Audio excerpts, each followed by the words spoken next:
Aujourd'hui, on va faire une régression linéaire avec le langage Python pour comprendre quel modèle suit la vente de voitures. Alors, comme vous l'avez vu, on a déjà réalisé l'importation de toutes les librairies dont on aura besoin. Alors, on passe directement à l'importation de la base de données, on exécute. Alors, pour connaître le nombre de lignes et de colonnes, on passe la commande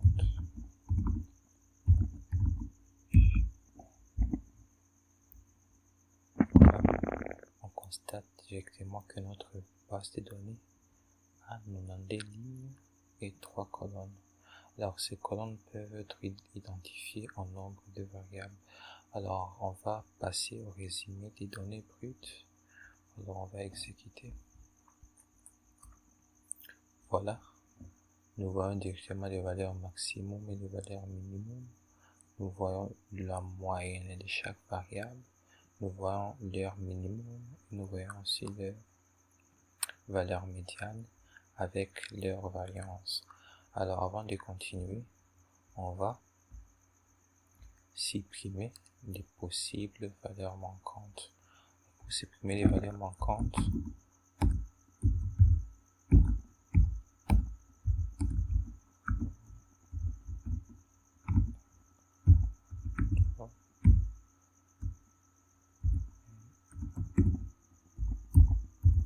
on va seulement utiliser sur des voitures dont leur prix est supérieur à 35 000.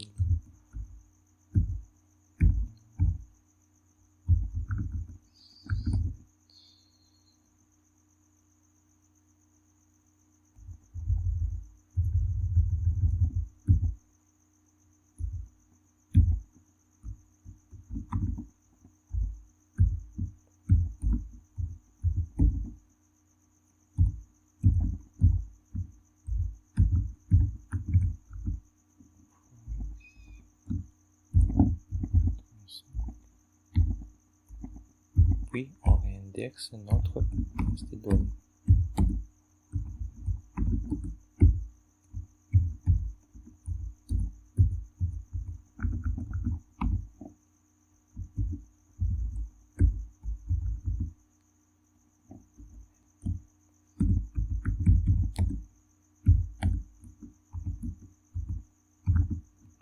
Voilà.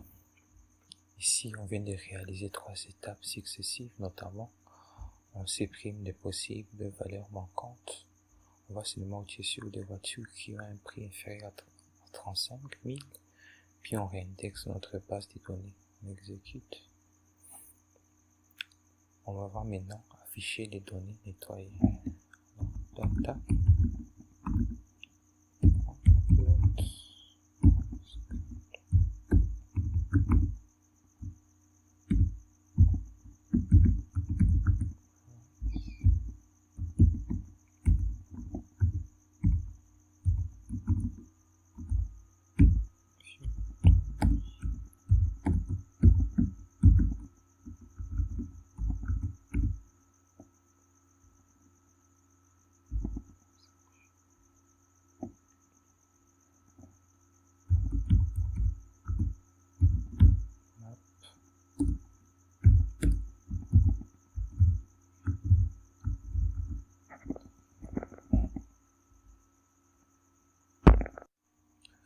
Alors, on exécute notre code.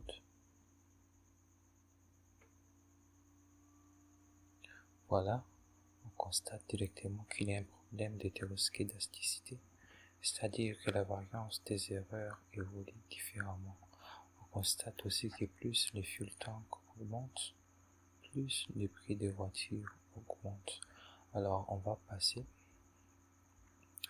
maintenant afficher la variable prédite en fonction du nombre de passagers. On exécute notre code. Voilà.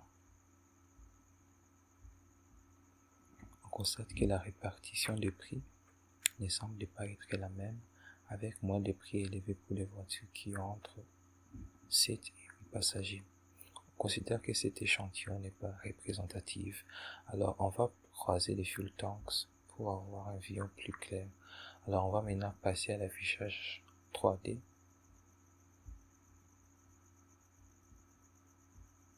comme je le disais, la répartition des prix n'est pas la même. On constate aussi que les voitures qui ont entre 5 et 4 passagers coûtent le plus cher. Alors avant de continuer, nous allons maintenant séparer notre base de données en deux parties, notamment les jeux de données d'entraînement et les jeux de données test. Alors le jeu de données d'entraînement nous permettra d'entraîner notre modèle, puis on va les tester, ces modèles, sur des données qu'il ne connaît pas avec les jeux de données test, sachant que en machine learning, un bon modèle, c'est un modèle qui généralise, c'est-à-dire la capacité d'un modèle à faire des prédictions non seulement sur des données que vous avez utilisées pour les construire, mais surtout sur de nouvelles données. C'est dans ces cas que l'on parle bel et bien de l'apprentissage. Alors généralement pour les jeux de données d'entraînement, on choisit 80%. Et les jeux de données test, on choisit 20%, mais pour notre cas, nous allons choisir uniquement 30% pour tester notre modèle. Alors on va exécuter. Alors on va créer notre base de ligne. Voilà. On constate bien que la droite ne fit pas mieux des modèles des jeux de données d'entraînement, c'est-à-dire que la droite ne colle pas mieux sur notre modèle d'entraînement. Alors on va calculer les R carrés.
Alors, on va définir deux fonctions qui va nous permettre de calculer notre R carré.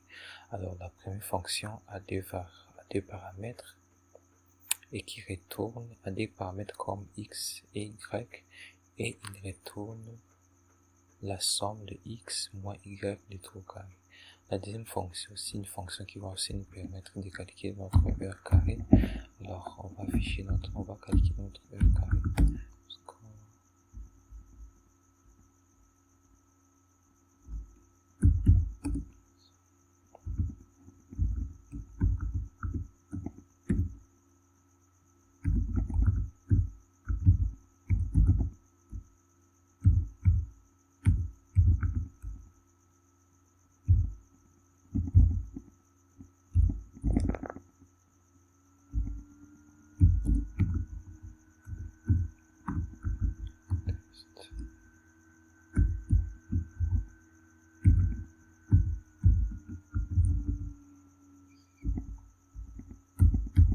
On affiche maintenant notre R carré. Print score.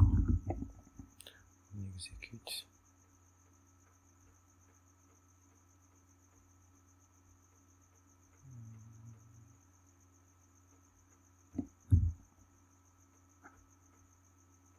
Voilà, on vient de trouver 44.9, c'est-à-dire que cette droite ici, notre modèle n'exprime que 44% des données. Alors, on va calculer la prédiction finale.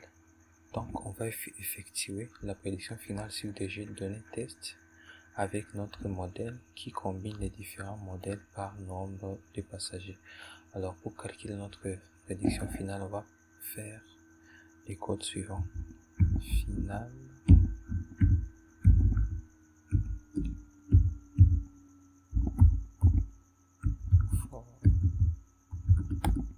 for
x. Alors, on va exécuter notre code pour savoir quelle est la prédiction finale sur notre jeu de données test. On exécute.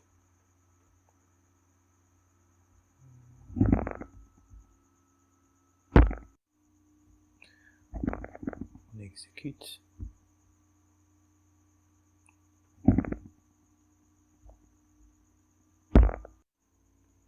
Je trouve qu'il y a une erreur ici. Alors, last out of range.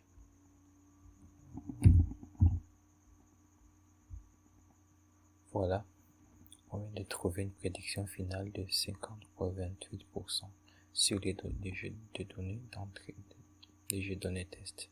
Alors, on va maintenant afficher toutes les modèles prédits. Voici toutes les modèles prédits. J'espère que vous avez aimé la vidéo.